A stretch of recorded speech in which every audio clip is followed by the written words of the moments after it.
Hey, what's up everybody? Joe Simpson here. Tuesday evening, wanted to come to you and explain some of the things that worked in Georgia and some of the things that didn't work so well.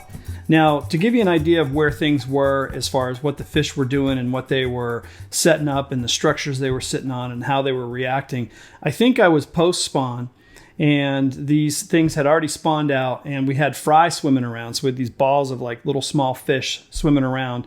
I think the male bass were doing what they call fry guarding.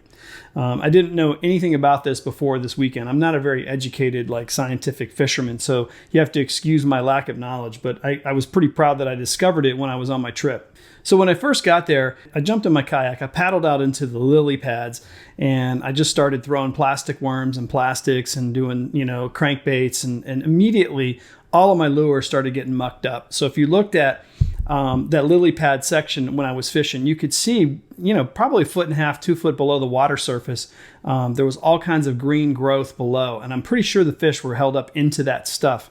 So I started thinking, like, what could I put in that zone that would be successful? So the first thing I tried, if you remember my video, I did the Wobble Head, and I had a lot of success with the Wobble Heads. They became very popular with all the guys fishing.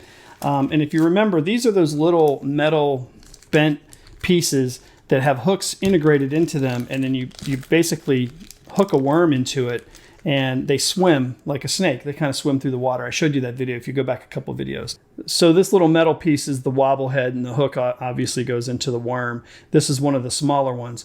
But the Wobble Head was very successful because I could at least keep it in that zone where there wasn't a lot of trash in the water, and I was able to get a few strikes. Matter of fact, the very first big 3-pound bass that I caught was on the Wobble Head, swimming it through the water. I very soon came to realize after swimming the Wobble Head that it wasn't successful that much. I could catch fish on it, but I wasn't getting as many bites as I kind of wanted to. So that first night I went home, I was a little discouraged. I was thinking, man, did I bring the wrong stuff? Did I figure this out? Did I think this through? So I didn't really know what to do. So I started Googling, post-spawn, because I always know, like, the fish eat up a little bit before they go on the beds, and then they'll sit on the beds, and sometimes you can pick a few fish off the beds. And then after the spawn, I don't really know what fish do. Like, where do they go? What do they do? Do they immediately start eating? Do they just hang out and try to get their energy back? Like, I didn't know. So I started looking into it. So I came across an article by a guy, and he was basically explaining the whole process of fry guarding. The females leave the beds. The males stay around with the balls of bait, and they don't actually eat the fish right away. So I thought, like, how do the fish live if they immediately have fish and eat the fish? But basically, the males don't mess with the fish until a little later, I guess. And they'll go into fry guarding mode for a while. So in this article, I was able to extrapolate the techniques that were best for the fry guarding phase. And he basically said poppers and frogs are very effective because baits that move through and keep going, the males won't mess with, because they'll say, hey, it's moving through. It's going to be out of here in a second. I'm not going to bother. As long as it's going away, I'm happy. Baits that hang around and cause irritation and frustration, they'll sometimes strike out at it and try to take it out. So the pause and the popper, that long pause with the popper and that long pause with the frog, seemed to always do the trick. And it didn't matter if I was going morning, noon, or night. These fish were hitting all day long on frogs and poppers. So I wanted to share with you a couple of these baits, show you the ones I was using down there. One of them, it's a lure by Rebel, and they do the Pop R60, which I love.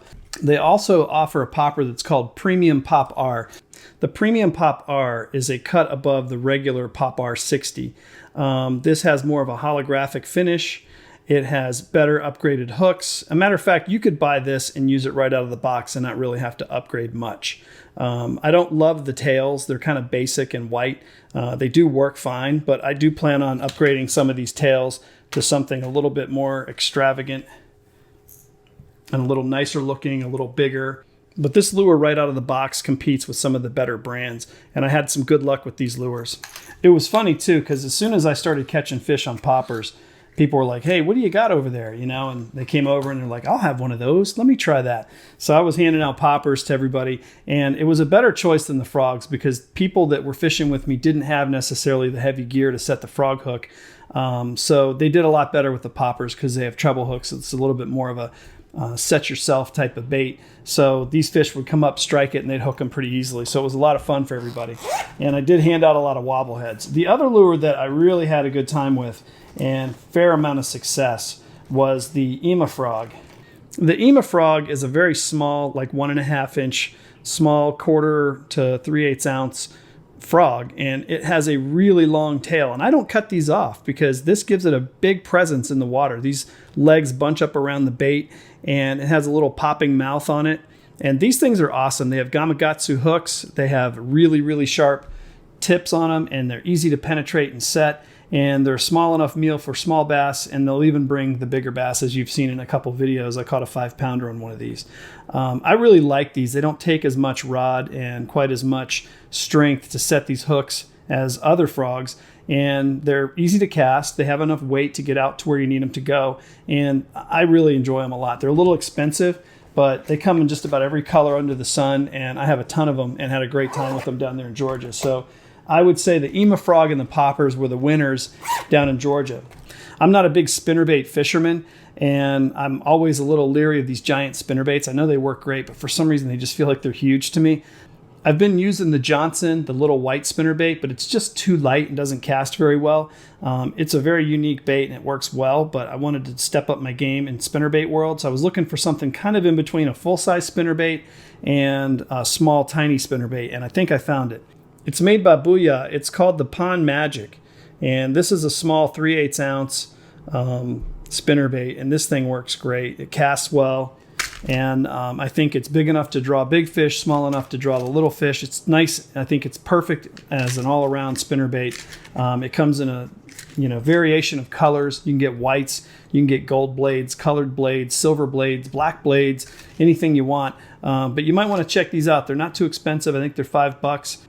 Again, the Booyah Pond Magic. I hear rave reviews about this lure, and a lot of people like it. Now, I didn't use it down in Georgia because I didn't have it.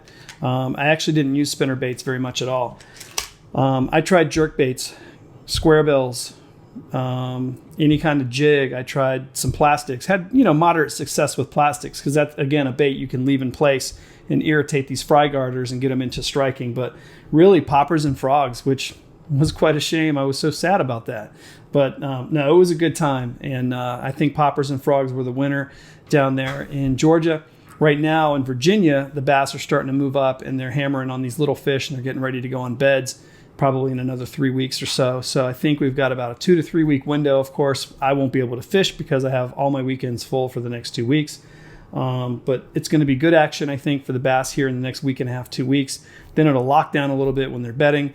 And then shortly after that, we'll be back into the early summer topwater zone frogs and doing the things we like to do most.